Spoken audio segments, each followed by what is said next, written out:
Elle est vraiment chanceuse et nous sommes vraiment chanceux qu'elle soit allée vivre à Sorel comme elle l'a fait, parce que finalement, toute son œuvre, je crois, va être inspirée du temps qu'elle a passé là. C'est quelqu'un qui ne vient pas du tout du coin. Elle vient de Saint-Jérôme, hein, dans les beaux pays d'en haut, là, dans les pays d'en haut, dans les Laurentides. Et elle va là parce qu'elle a épousé un garçon de la région, Hyacinthe Guèvremont, qui lui d'ailleurs écrivait Guèvremont, et non pas Guèvremont avec accent aigu. C'est elle qui a changé pour son nom professionnel. Et alors, jeunes mariés, ils vont aller vivre là et lui travaille à la pharmacie rue Charlotte. Et ils ont 5 enfants qui sont en bas âge. Donc, pendant les premières années, elle leur raconte, elle ne voit pas grand-chose de la ville. Elle est très occupée comme mère de famille. Et puis, elle n'est pas trop enthousiaste pour la ville dans un premier temps. Elle s'y adapte plus ou moins. Elle s'ennuie un peu et de sa région. Et en général, elle s'adapte pas trop. Et finalement, une tragédie va arriver à la famille. Ils s'y établissent en 1920. Et en 1926, un de leurs enfants, Lucille, va mourir à 4 ans. Et à ce moment-là, elle est évidemment absolument atterrée par la mort de la petite. Et son beau-frère, l'époux de sa sœur, qui était journaliste à la Gazette et qui plus tard ira au New York Times, va proposer son nom comme correspondante de la Gazette à partir de Sorel. Comme si elle faisait le lien direct, immédiat, entre le deuil et le journalisme qui, dans un premier temps, était une manière pour elle de se distraire un peu, de sortir du deuil.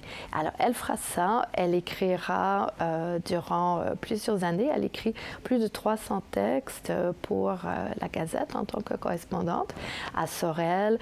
Elle écrit aussi pour le courrier de Sorel. Et puis, ce sont des années donc très occupées. Entre tous ces articles, elle fait des petits contes, des sketchs et surtout des reportages qui seront vraiment l'école du métier pour elle. C'est là qu'elle apprend à raconter une histoire, à être précise, factuelle. Elle n'est pas encore poétique comme elle le sera dans sa fiction, mais elle apprend déjà l'art de capter une histoire et des personnages. Et il n'y a pas beaucoup de femmes dans les journaux à l'époque, en dehors de la page féminine. Hein, où on avait des petites recettes, des petits sketchs, des petits poèmes pieux, etc. Mais vraiment faire la nouvelle, être journaliste, faire des reportages d'actualité, c'était vraiment un domaine masculin, encore à son époque. Et elle décrit très bien dans son roman « Tu seras journaliste » et dans les conférences qu'elle donne, comment ce n'était pas facile. Mais enfin, c'est une école, hein? C'est une école de la vie. C'est une façon pour elle de connaître la région, de connaître des gens, de sortir de cet isolement et de cette peine et de découvrir tout ce qui sera la matière de son œuvre subséquente. Il faut dire que les débuts de son œuvre tournent autour du journalisme complètement. C'est-à-dire que son premier roman, Avant le survenant, bien avant, s'est publié en feuilleton en 1930-1940 dans Paysanat, qui est une revue de l'époque où travaille Françoise Godesmet, et qui est une revue finalement d'idéologie agriculturaliste. Hein. Comme c'est bien d'habiter la terre, comme c'est bien d'être des paysans canadiens français, comme c'est bien la religion et tout ça. Et le roman s'inscrit complètement dans cette tendance, mais la principale matière de Tu seras journaliste, c'est les années d'apprentissage de Germaine Guèvremont, elle-même en tant que journaliste. Et c'est comme ça qu'elle fait aussi l'apprentissage du roman, de la fiction, mais les reportages que fait son personnage, Caroline, sont les reportages que Germaine Guèvremont elle-même a fait entre le milieu des années 30 et le milieu des années 50, donc une histoire à laquelle elle est revenue plusieurs fois, qui s'appelle Une grosse nouvelle. Et ça change un peu d'un genre à l'autre, mais l'histoire est toujours la même. C'est un petit journal où rien ne se passe jamais. On pense qu'il y a un grand événement, un grand scoop, mais le titre est ironique parce qu'on croit qu'il y a eu, qu'un bateau va faire naufrage et qu'il y a plusieurs morts, la chaudière aurait explosé, etc., alors que finalement, un marin a une indigestion. Alors, c'est la grosse nouvelle. Hein, et à la fin, c'est la chute surprise et tout ça. Donc, encore une fois, elle se moque beaucoup de ce petit milieu. D'ailleurs, dans ce texte et dans d'autres écrits de l'époque, elle va appeler Sorel « trou de ville », qui n'est pas exactement un nom flatteur. Dans Tu seras journaliste, elle l'appelle Lansapéco. Donc, elle change le nom, mais on peut quand même reconnaître le lieu, même si elle ne le décrit pas beaucoup. Mais elle n'est pas toujours très tendre envers le milieu. Un peu plus dans Tu seras journaliste. Une grosse nouvelle, c'est vraiment satirique. C'est le petit milieu de province qui est un petit peu ridicule. Alors, de ce point de vue-là, tout le début de son œuvre est issu de cette expérience journalistique. C'est aussi dans les journaux, dans le Courrier de Sorel notamment, qu'elle appelle La Voix des érables, dont Tu seras journaliste, qu'elle va aussi publier des sketchs, des petites nouvelles. Et dans Paysanat aussi, elle va publier des nouvelles qui deviendront le recueil En pleine terre, qui est sa première publication en livre de fiction et qui sont aussi la première esquisse de plusieurs scènes, de plusieurs personnages secondaires du Survenant. Donc on pourra dire que durant ces années-là, dans Paysanat, à partir de 37, 38, 39, 40, la publication de Tu seras journaliste, elle est vraiment en train de jeter toutes les bases de l'œuvre à venir. Et évidemment, le Survenant et Marie Didas auront pour décor non pas la ville de Sorel, mais les îles autour. Mais on ira à Sorel. Souvent, le Survenant, quand il va se saouler, c'est à Sorel qu'il va. Quand on va faire le marché, si on a quelques canards à vendre au marché, c'est à Sorel qu'on va. Donc Sorel est une présence lointaine dans le Survenant aussi. Et en fait, cette femme qui vient d'ailleurs, en 1935, ils repartiront à Montréal. Mais elle aurait vécu 15 ans de sa vie à Sorel. Mais dans son œuvre, finalement, elle n'aura jamais vraiment parlé d'autres endroits.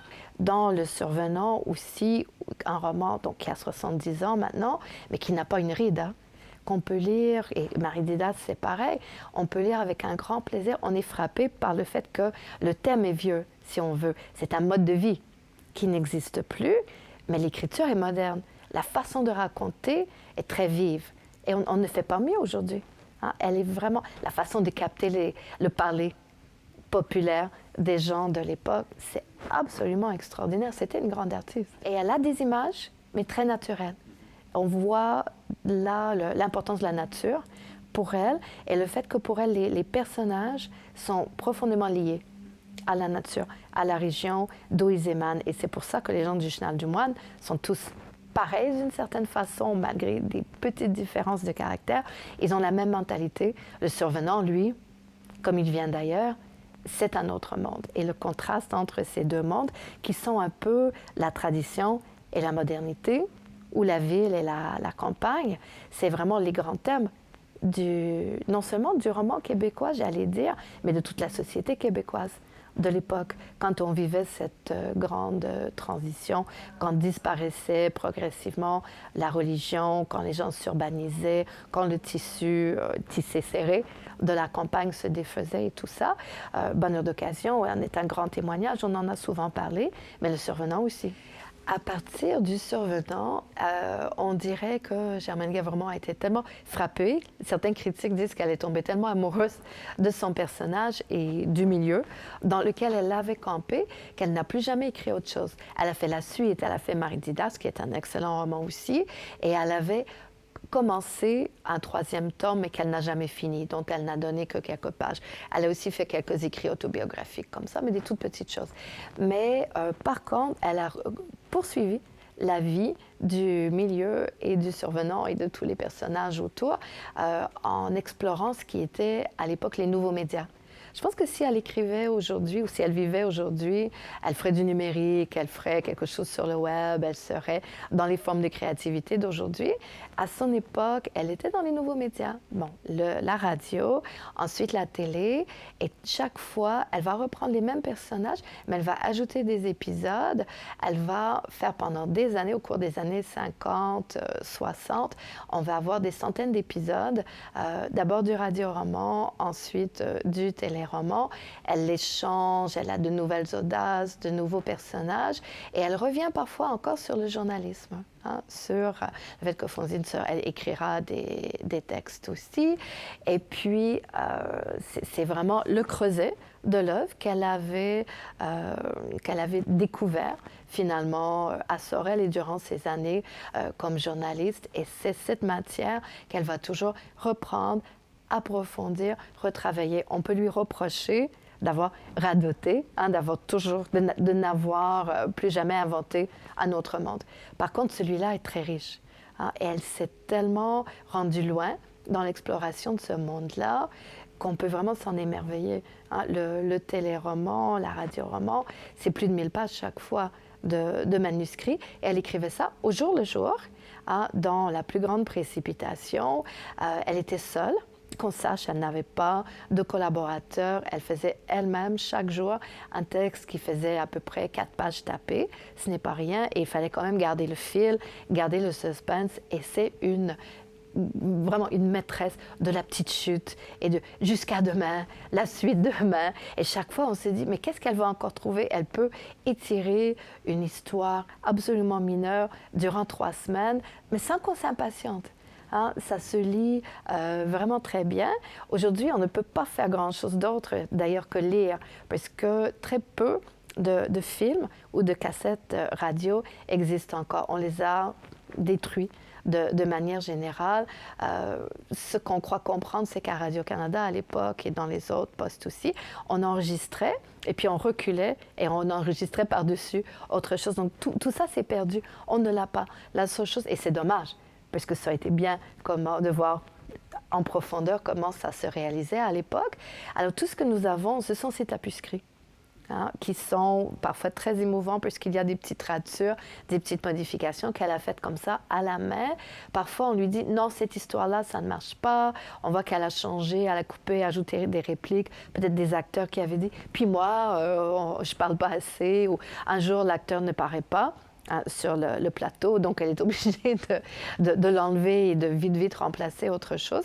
Et elle était vive, hein? Elle était très rapide, très professionnelle, et parcourir ces textes-là qu'on va publier, mais sous forme électronique seulement sur le web, mais quand même, ils seront accessibles pour la première fois aux chercheurs.